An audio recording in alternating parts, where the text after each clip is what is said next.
किताबें करती हैं बातें।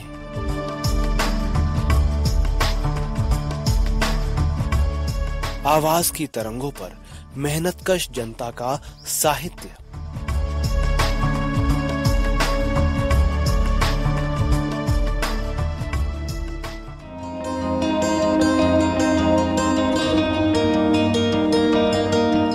सहकार रेडियो के श्रोताओं को पवन का नमस्कार। साथियों, किताबें करती हैं बातें कार्यक्रम के तहत पिछले दिनों आपने सुनी भगत सिंह के क्रांतिकारी साथी शिव वर्मा द्वारा लिखी हुई पुस्तक श्रृंखला मार्क्सवाद परिचय माला के तहत उनकी पहली पुस्तिका कम्युनिस्ट क्या चाहते हैं की ऑडियो रिकॉर्डिंग, जिसे हमने 7 भागों में प्रसारित किया। अब आगे सुनिए इसी श्रृंखला की अगली पुस्तिका पूंजीवादी समाज की ऑडियो रिकॉर्डिंग। ये इसकी पहली कड़ी है। समाज का विकास।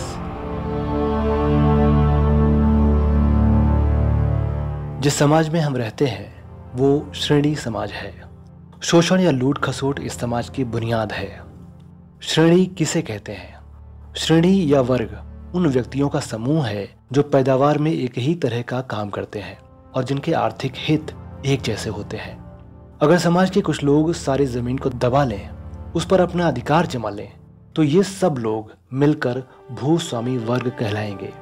बाकी लोग मजबूरन जमींदार या भूस्वामी से जमीन लेकर खेती करेंगे। ये सब लोग मिलकर किसान श्रेणी कहलाएंगे। इसी तरह अगर समाज के कुछ लोग कारखानों और मिलों के मालिक हैं और दूसरे लोग इन मिल मालिकों के यहाँ मेहनत मजदूरी करते हैं, तो पहले को पूंजीपति वर्ग कहेंगे और दूसरे को सर्वहारा।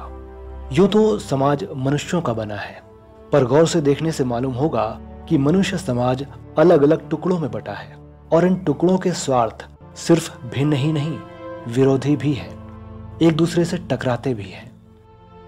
हमारे आज के समाज में एक तरफ वो वर्ग है जिसके सदस्य दूसरों की मेहनत से फायदा उठाते हैं।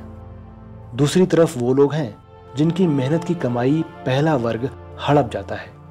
बिना खुद मेहनत किए दूसरों की कमाई हड़प जाने को शोषण कहते हैं। इस दृष्टि से पहले वर्ग को शोषक और दूसरे को शोषित कहा जाएगा। शोषण की दृष्टि से समाज 2 बड़े हिस्सों में बटा है। एक तरफ है जमींदार और पूंजीपति, इन्हें शोषक वर्ग कहते हैं। दूसरी तरफ है मजदूर और किसान, ये शोषित कहे जाते हैं। इन 2 बड़े वर्गों के बीच एक तबका है जिसे मध्यम वर्ग कहते हैं। इसके ऊपर वाले भाग को उच्च मध्यम वर्ग कहते हैं और निचले भाग को निम्न मध्यम वर्ग कहते हैं।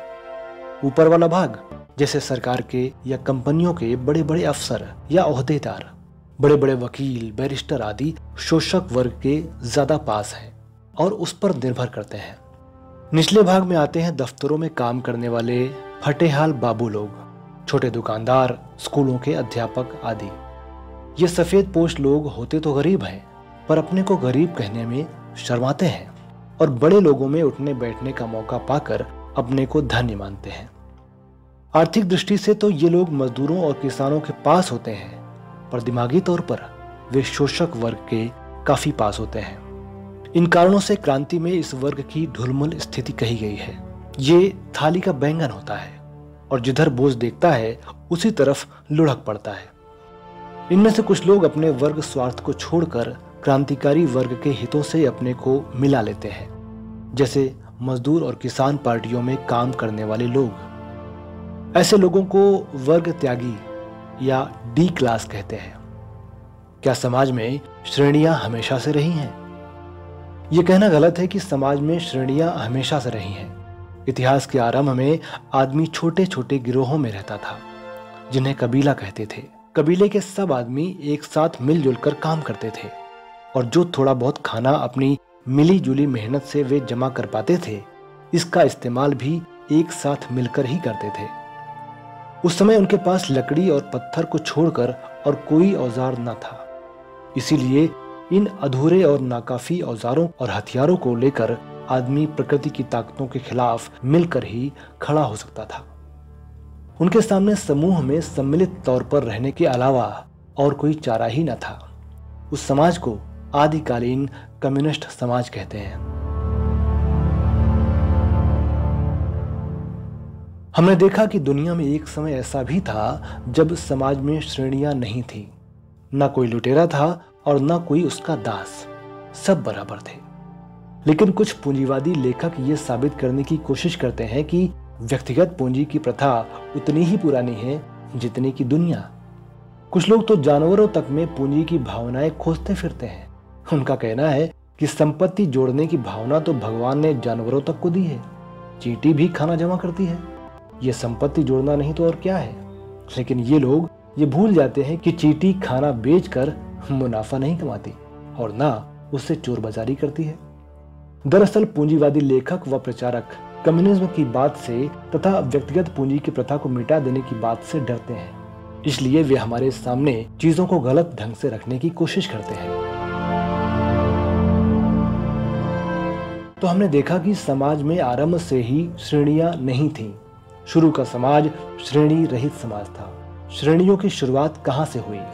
जैसा कि ऊपर बता चुके हैं, शुरू में आदमी के पास लकड़ी और पत्थर के अलावा औजार के नाम की और कोई चीज नहीं थी।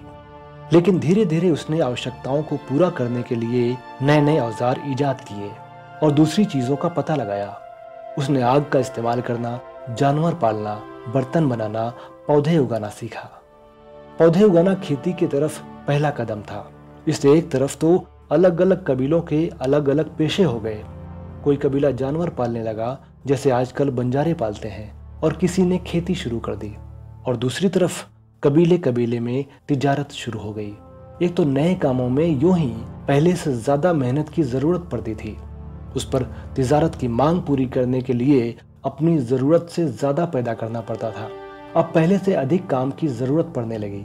कबीलों में आपस में लड़ाइयां भी होती रहती थी। इन लड़ाइयों ने काम करने वालों की कमी को पूरा किया। पहले दुश्मन के जो आदमी गिरफ्तार कर लिए जाते थे उन्हें मार डालते थे, लेकिन अब उन्हें गुलाम बनाकर उनसे काम लिया जाने लगा। इस तरह सामाजिक काम के बंटवारे ने समाज को ही बांट दिया। समाज दो श्रेणियों में बंट गया, मालिक और गुलाम, शोषक और शोषित, लुटेरे और कमेरे। अब समाज में एक ऐसी श्रेणी बन गई जो दूसरों की मेहनत पर जिंदा रहने लगी। यहां से श्रेणी समाज की शुरुआत होती है। गुलामी के युग से आज तक समाज में एक श्रेणी दूसरी श्रेणी का शोषण करती चली आई है। हाँ, समय समय पर इस लूट और शोषण की शक्ल बदलती रही है। पहले गुलामी प्रथा थी, फिर खेतिहर गुलामी की प्रथा आई, जो सामंतवादी युग के शोषण का एक रूप था। और आजकल के शोषण का तरीका है मजदूरी पर मेहनत करवाकर अतिरिक्त मूल्य कमाना। ये शोषण का पूंजीवादी तरीका है। गुलामी प्रथा में सामाजिक संबंधों की क्या शक्ल थी? गुलामी प्रथा में मालिक का गुलाम पर वैसा ही हक होता था जैसा मकान, जमीन या जानवर पर। हम बैल और घोड़ा पालते हैं, वो हमारी संपत्ति का हिस्सा होते हैं और उनके मर जाने से हमारी संपत्ति घटती है। इसलिए बैल और घोड़े को दाना घास देते रहने पर हमारा फायदा है। इसी तरह गुलामों का मालिक भी गुलामों को खाना देने पर मजबूर था।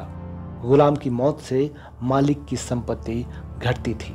पहले कबीलों की लड़ाई में जो हारता था उसके आदमियों को गुलाम बना लेते थे। आगे चलकर गुलाम पकड़ने के लिए ही लड़ाइयां होने लगी।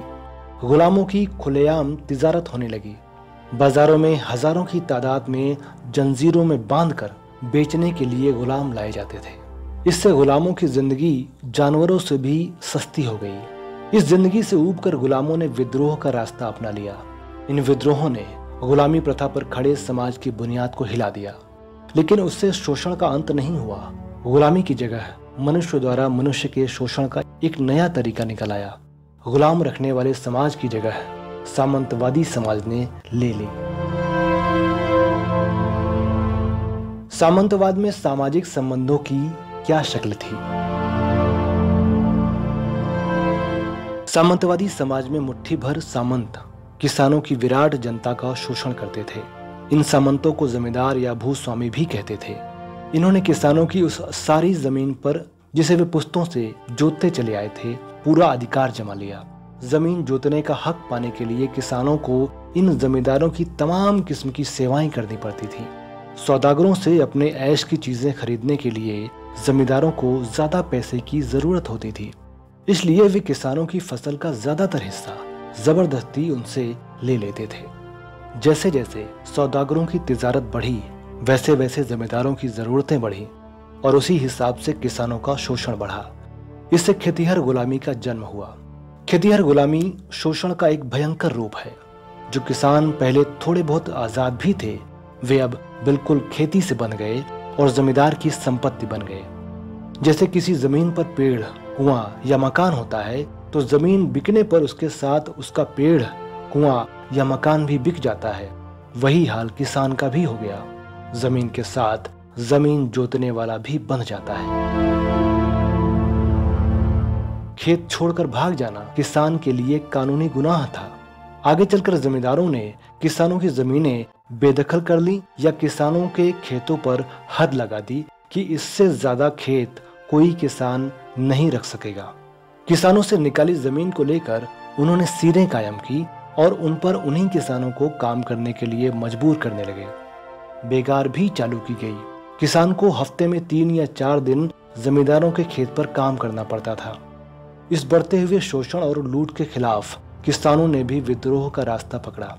करीब करीब हर देश के इतिहास में हमें सामंतवादी शोषण और जमींदारी प्रथा के खिलाफ किसान विद्रोह की कहानियां मिलती हैं। जमींदारों के खिलाफ किसानों के इस संघर्ष से उभरते हुए पूंजीपतियों को बढ़ने का अच्छा मौका मिला। ये लोग खेतीहर गुलामी के खिलाफ किसानों के संघर्ष के नेता बन गए। लेकिन किसानों के इन संघर्षों से भी शोषण का अंत नहीं हुआ। उभरते हुए पूंजीपतियों ने इन संघर्षों का फायदा उठाया और इस प्रकार समाज पर शोषण की एक नई व्यवस्था लद गई।